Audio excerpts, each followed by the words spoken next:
नमस्कार मैत्रिणींनो, आज मी तुम्हाला खूप खास आणि झटपट नाश्त्याची रेसिपी दाखवणार आहे।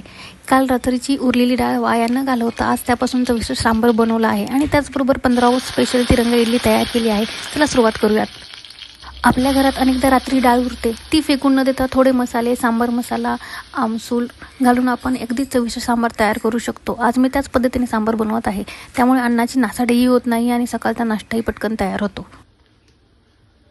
सर्वप्रथम गरम तेलामध्ये मी मोहरीची फोडणी घातलेली आहे। मोहरी चांगली तडतडली की त्याच्यात बारीक चिरलेला कांदा टाकलेला आहे। कांदा चांगला परतून घ्यायचा आणि कांदा परतून घेतल्यानंतर जी काही रात्रीची शिळी उरलेली डाळ आहे ती मी त्यात टाकलेली आहे। ह्या डाळीमध्येच माझ्याकडे हिंग, हळद आणि मीठ ऑलरेडी आहे, तर त्यानुसार मी सांबार करताना मीठ ॲडजस्ट केलेलं आहे। त्याच्यानंतर पाणी आवश्यकतेनुसार ॲडजस्ट केलेलं आहे। कितपत घट्ट आणि पातळ हवा आहे तेवढं पाणी टाकून घेतलेलं आहे। त्यानंतर त्यात मी 3 ते 4 आमसूल टाकलेला आहेत आणि बारीक चिरलेली कोथिंबीर वरून टाकलेली आहे। आता सांबारला मस्त उकळी काढणार आहे आणि सगळं एकजीव होऊन देणार आहे।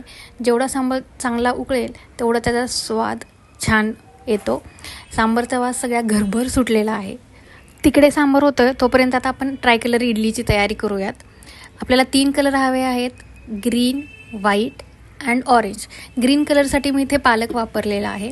पालकाची पाने स्वच्छ धुवून घेतलेली आहेत। मिक्सरच्या भांड्यात थोडी पालकाची पानं घेतली आहेत, पाणी टाकून छान प्युरी करून घेतलेली आहे। ऑरेंज कलर माझ्याकडे आज कॅरेट नव्हतं, गाजर नव्हतं, त्याच्यामुळे मी आज बीट वापरलेला आहे लाल कलरसाठी। तर बीट किसून घेतलेलं आहे चांगलं बारीक। आता काय करायचं, आपल्याला 3 बॅटर तयार करायचे आहेत, एक रेड, एक ग्रीन आणि एक व्हाईट। तर आपलं जे साधं इडलीचं बॅटर असतं तर त्याचा एक भाग घेतलेला आहे आणि तो जो बीट खिसलेला आहे आणि जो पालक प्युरी केलेला आहे त्याच्यामध्ये थोडं थोडं टाकून घेतलेलं आहे आणि ते चांगलं मिक्स करून त्याचा कलर उतरेपर्यंत पिठात ते मी मिक्स केलेलं आहे। अशा तऱ्हेने आपण कृत्रिम रंग न वापरता नैसर्गिक रंगाच्या छान तिरंगी इडली तयार करू शकतो। आपला हिरवा नैसर्गिक रंग तयार झालेला आहे। इथे मी बीट वापरला आहे लाल कलरचा, पण काय होतं इडली स्टीम केल्यानंतर ना तो पिंकिश जो कलर आहे तो जातो आणि थोडासा गाजरासारखा केशरी रंग झाल्यासारखा वाटतो। त्याच्यामुळे इथे मी बीट घेतलेला आहे आणि आपल्याकडे जे इडलीचं पीठ तयार असतं तर तो ऑलरेडी नॅचरल पांढरा कलर आपल्याकडे आहेच, त्याच्यामुळे 3 रंग आपल्याकडे झालेले आहेत। चला आता आपण इडल्या साच्यामध्ये भरूयात।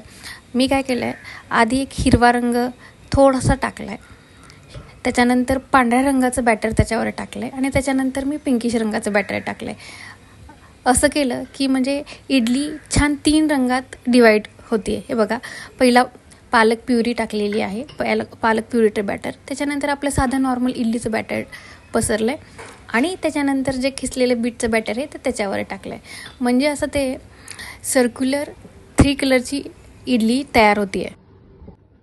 काही मिनिटातच आता आपल्या मऊ फुगलेल्या आणि रंगीत इडल्या तयार होतील।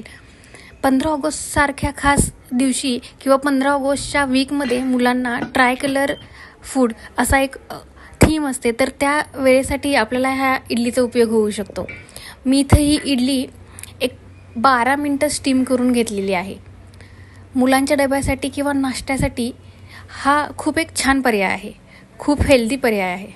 3 रंगांनी सजलेली ही इडली दिसायला आकर्षक आहे आणि चवीला अप्रतिम लागते। मुलांनाही अशी रंगीत डिश खूप आवडते। चला आपण गरमागरम इडली आता सांबार बरोबर वाढूयात। तुम्हाला जर ही रेसिपी आवडली तर नक्की करून बघा। व्हिडिओ आवडला असेल तर लाईक करा, कमेंट करा, तुमचं मत सांगा आणि आई आणि रोनी चॅनेलला सबस्क्राईब करायला विसरू नका। सर्वांना 15 ऑगस्टच्या मनपूर्वक शुभेच्छा। जय हिंद।